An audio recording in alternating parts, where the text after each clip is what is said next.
नमस्कार दोस्तों, RRM मारवाड़ जुगाड़ यूट्यूब चैनल में आप एक बार बड़ा स्वागत है। तो आज यहाँ पे होना कथा संत तुलसीदास जी की। श्रीमद् भागवत के तथा दूसरे स्थान पर भारतीय जनमानस को सबसे अधिक प्रभावित करने वाला ग्रंथ रामचरित ही रहा है। ये दोनों ही ग्रंथ सर्वाधिक लोकप्रिय रहे हैं। राम भक्ति शाखा के श्रोमणी तुलसीदास जी रामचरित मानस की रचयिता कहे जाते हैं। जिसके तन और मन में राम ही हो, वही ऐसे भक्ति से परिपूर्ण ग्रंथ रचना कर सकता है। तुलसीदास जी भी ऐसे ही व्यक्ति थे। गुरु ने बचपन में ही उनका नाम राम बोला रख दिया था। तुलसीदास जी का जन्म संवत 1554 श्रावण मास के शुक्ल पक्ष की सप्तमी के दिन उत्तर प्रदेश के बांदा जिले के राजपुर गांव में हुआ था। उनके पिताजी का नाम आत्माराम दुबे तथा माता का नाम तुलसी था। आपकी शारीरिक देह 5 वर्ष के बालक जैसी थी। सामान्यतः प्रत्येक बच्चा रोते हुए जन्म लेता है, परंतु इस विलक्षण बालक ने रोने के बजाय राम शब्द का उच्चारण किया था। कहा जाता है कि जन्म के समय ही उनके मुख से 32 दांत थे। तुलसीदास का जन्म हुआ उस समय 32 ही दांत आए हुए थे। इस विचित्र बालक की विलक्षणता को लेकर माता पिता को अनिष्ट की आशंका हुई। उन्होंने तब अपने बालों को अपनी सेविका सोनिया को सौंप दिया।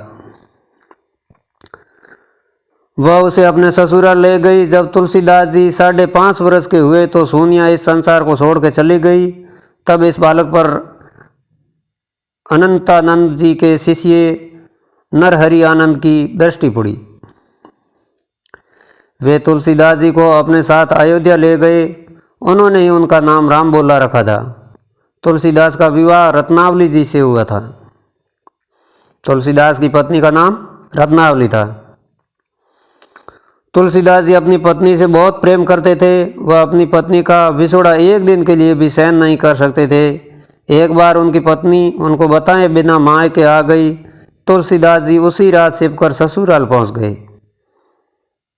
इसे उनकी पत्नी को बहुत शर्म महसूस हुई। वह तुलसीदास जी से कहने लगी कि मेरा शरीर तो हाड़ मांस का पुतला है। जितना तुम इस शरीर से प्रेम करते हो, यदि उससे आधा भी भगवान श्री राम से करोगे तो इस संसार के माया जाल से मुक्त हो जाओगे और तुम्हारा नाम अमर हो जाएगा। तुलसीदास जी के मन पर इस बात का गहरा प्रभाव पड़ा। वह उसी क्षण वहाँ से निकल पड़े और अपना सब कुछ छोड़कर भारतवर्ष के तीर्थ स्थलों के दर्शन को चल दिए। कहते हैं कि हनुमान जी की कृपा से उन्हें भगवान राम जी के दर्शन हुए और उनके बाद उन्होंने अपना सारा जीवन राम जी की महिमा में लगा दिया। तुलसीदास जी का काव्य लेखन केवल रामचरित मानस ही तक ही सीमित नहीं रहा। उन्होंने कवितावली, दोहावली, गीतावली व विनय पत्रिका जैसी रचनाएं भी लिखी थी। तुलसीदास जी ने 12 पुस्तकें लिखी, जिसमें रामचरित मानस सबसे अधिक प्रसिद्ध है। इन्हीं को वाल्मीकि का अवतार माना जाता है, जिन्होंने संस्कृत में रामायण लिखी थी। इनका लेखन अवधी व ब्रज भाषा दोनों में मिलता है।